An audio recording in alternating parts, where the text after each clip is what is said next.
Hello दोस्तों, नमस्कार, good morning. कैसे हैं आप लोग? आशा करते हैं बहुत अच्छे होंगे और हमारे वीडियो को लगातार ऑब्जर्व कर रहे होंगे। अपने बहुत आसानी से अपने पढ़ाई में ध्यान दे रहे होंगे और समझ में भी आ रहा होगा, क्योंकि इससे इजी लैंग्वेज में और कहीं नहीं पाएंगे। बस जरूरत इस बात की है, फिजिक्स बिल्कुल आसान हो जाएगा, लेकिन हम लोगों को या आप लोगों को किसी टीचर या किसी बुक के भाषा का गुलाम नहीं बनना है। हमें अपने भाषा में हर चीज को लिखना है, बस आसानी से समझ में आएगा। अब ये जो चैप्टर 4 चल रहा था, चैप्टर 4 जो चल रहा था, वैद्युत धारिता तथा परावैद्युतांक, इसकी अगली टॉपिक बहुत इंपॉर्टेंट टॉपिक है, मोस्ट इंपॉर्टेंट टॉपिक। ये पूरा चैप्टर ही बहुत इंपॉर्टेंट है। तो अगली टॉपिक क्या है बच्चों, ये देखिए। अगली टॉपिक है, ध्यान दीजिए, आदेशित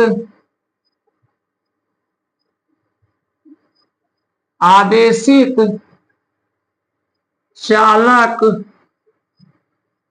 की स्थितिज आदेशित चालक की स्थितिज ऊर्जा का व्यंजक। आदेशित चालक की स्थितिज ऊर्जा का व्यंजक कहने का मतलब, अगर किसी चालक को, जैसे अपने मोबाइल को ही आदेशित करते हैं अर्थात चार्ज करते हैं, तो स्थितिज ऊर्जा पोटेंशियल एनर्जी क्या होगी, यही हमें जानना है। तो बच्चों ध्यान दीजिए, बहुत आराम से समझिए, कुछ इसमें रखा नहीं है, आसानी से ध्यान दीजिए। भाई एक बात हम जस्ट पीछे वाले वीडियो में याद कीजिए, हमने विलगित गोलीय चालक की वैद्युत धारिता का व्यंजक हमने सिद्ध कराया है। याद कीजिए, सी इक्वल आया था 4πε0 A, ये हमने सिद्ध कराया था। तो यहां पर हमने इस पर चर्चा की थी, फिर हम एक बार याद दिलाते हैं। अगर किसी चालक को, जैसे अपने मोबाइल को ही जब आवेशित करते हैं या चार्ज करते हैं, तो जो भी चार्ज करता है, आवेशित करता है, उसे कुछ कार्य करना पड़ता है। कहने का मतलब बहुत सिंपल में, किसी चालक को चार्ज करने में कुछ कार्य करना पड़ता है, यही कार्य चालक में स्थितिज ऊर्जा के रूप में संचित रहता है। कहने का मतलब आराम से अगर समझा जाए तो, हम भाई यहां इस समय खड़े हैं, अब हमें यहां से दूसरे जगह हटाने के लिए जो भी हमें हटाना चाहेगा, अगर हम पूरी तरीके से स्थिर बन के खड़े हो जाएं, तो जो हमें हटाएगा उसको हटाने में कुछ मेहनत करना पड़ेगा, कुछ कार्य करना पड़ेगा। जो उसे कार्य करना पड़ेगा वही हमारी स्थितिज ऊर्जा है। तो ऐसे इस मोबाइल को चार्ज करने में जो बाह्य कार्यकर्ता को कार्य करना पड़ता है, वही इस मोबाइल की क्या है, स्थितिज ऊर्जा है। तो अब यहां पर देखिए, तो पहली बात आसानी से समझ गए, हम यही कहेंगे, क्या कहेंगे भाई, देखें इस डेरिवेशन में है कुछ नहीं, आता है 3 नंबर का। तो हमें भाषा, जैसे वो कहा जाता है कि कुछ जो भी इसके बारे में है चर्चा अपने भाषा में हमें कर लेना है, ताकि लैंग्वेज की कमी ना रहे। क्योंकि बोर्ड एग्जाम में पन्ना भी हमें भरना होता है, तो उसके बारे में विस्तृत चर्चा। तो हम यही कहेंगे, जब किसी चालक को जब किसी चालक को आदेशित करते हैं, क्या मतलब चार्ज करते हैं बच्चों, ये समझिए। जब किसी चालक को आदेशित करते हैं तो कुछ, अब ये कार्य क्यों करना पड़ता है, ये इस पीछे वीडियो में विस्तृत चर्चा किए हैं। तो कुछ कार्य करना पड़ता है, और ये जानते हैं कार्य करने की क्षमता को ऊर्जा कहते हैं। तो आवेशित करने में कुछ कार्य करना पड़ता है, यही कार्य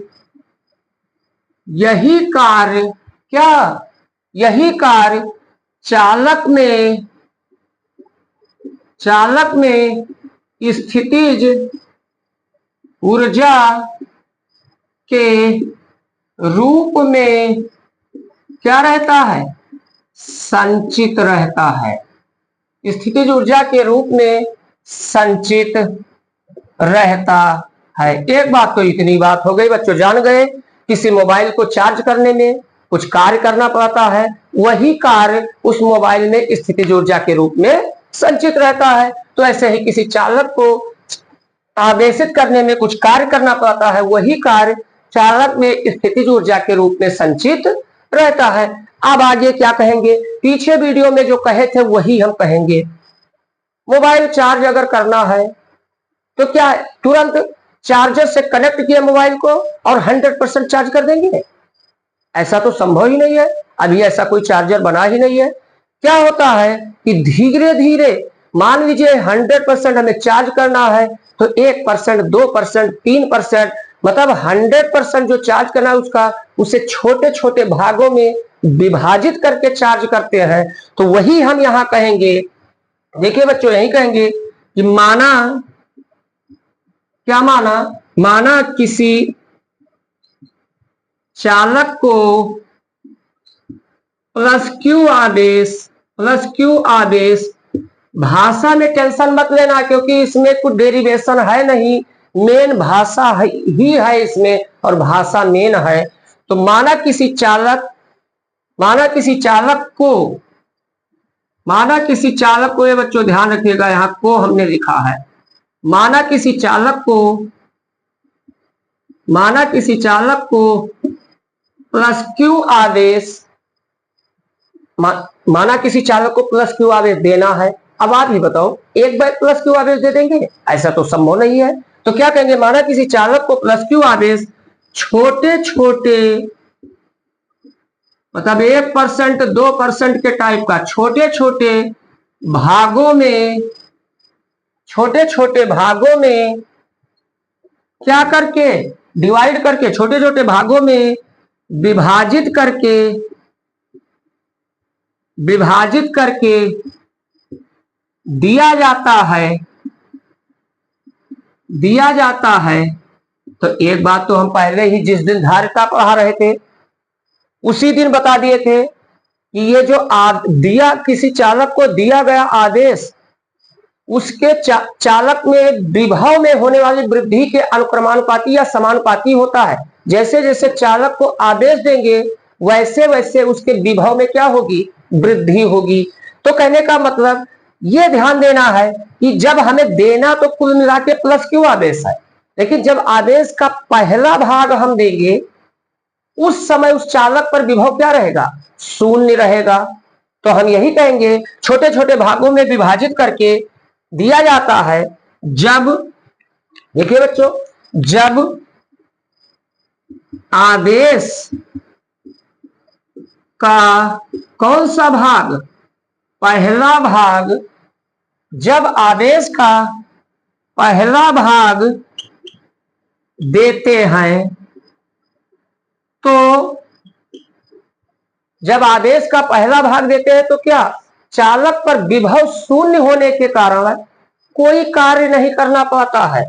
जब आदेश का पहला भाग देते हैं तो चालक पर विभव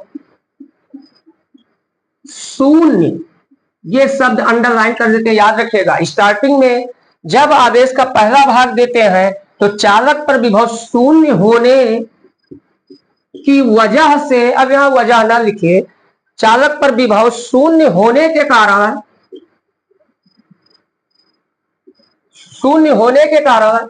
कोई कार्य नहीं करना क्या पड़ता है। परंतु ये तो पीछे वीडियो में ही बता दिया है, जैसे जैसे अन्य भाग चालक को देते हैं तो जो पहले से चालक वहां पहुंच गया वो डी अट्रैक्टिव फोर्स लगाएगा, जिसके कारण प्रतिकर्षण बल लगाएगा, जिसके कारण अधिकाधिक कार्य करना पड़ता है। तो वही कहेंगे शून्य होने के कारण कोई कार्य नहीं करना पड़ता है, परंतु जैसे जैसे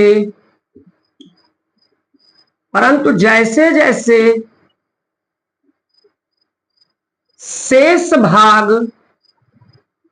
शेष भाग, जैसे शेष भाग किसका, आवेश का, जैसे जैसे शेष भाग चालक को देते हैं, चालक को देते हैं, शेष भाग देते हैं, तो क्या प्रतिकर्षण बल के विरुद्ध, प्रतिकर्षण बल के विरुद्ध, प्रतिकर्षण बल के विरुद्ध, क्योंकि वो जैसे वहां पहुंच गया वो दूसरे को आने से रोकता है। खुद ही समझिए भाई, जो बैठने को पा गया है वो दूसरे को वहां नहीं चाहता है कि वो भी आकर बैठ जाए, ये आदत है। तो वही इसकी ही है, कहने का मतलब जो कुर्सी पा गया है वो कुर्सी से हटना नहीं चाहता है कि दूसरे लोग भी वहां आ जाएं। तो प्रतिकर्षण बल के विरुद्ध क्या, प्रतिकर्षण बल के विरुद्ध अधिकाधिक, अधिकाधिक, देखिए एक चीज चाहे इसे लिखे अधिक से अधिक या अधिकाधिक, दीर्घ संधि हो, दीर्घ संधि हो गया, अधिकाधिक कार्य करना पड़ता है, कार्य करना पड़ता है, अधिकाधिक कार्य करना पड़ता है, ये तो बात पक्का हो गया। अब क्या हुआ, जब आवेश की पहला भाग दिया गया तो विभव क्या था, शून्य था, और हम ये मान लेते हैं कि जब आवेश का समस्त भाग Q दे दिया गया तो विभव शून्य से उठकर V हो गया। कहने का मतलब जानते हैं विभव में भी वृद्धि होगी, तो हम ये मान लेते हैं कि माना इस प्रक्रिया में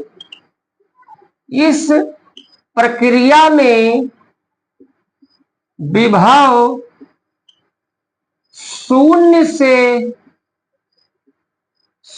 से उठकर क्या हो जाता है, बी हो जाता है, शून्य से उठकर बी हो जाता है।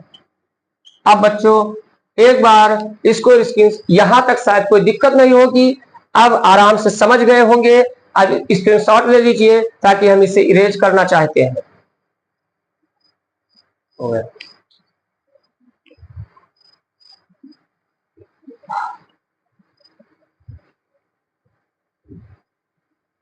और ये जल्द ही समस्या हम दूर करने वाले हैं, इरेज करने वाले हैं, क्योंकि बोर्ड का साइज हम इंक्रीज करने वाले हैं, तो इससे समस्या से निजात मिल जाएगी जहां तक संभव होगा। तो अब देखेंगे, तो कहने का मतलब जब आवेश की समस्त मात्रा Q दे दी गई तो विभव शून्य से उठकर क्या हो गया, B हो गया। तो हम यही कहेंगे, अतः क्या कहेंगे, इस प्रकार औसत विभव,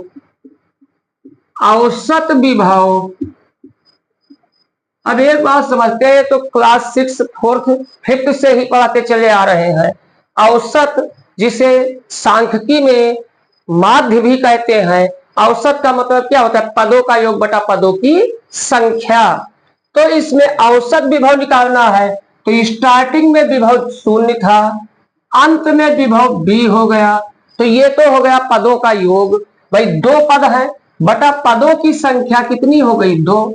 अब ये अंत में क्या आया, B बटा 2 आ गया।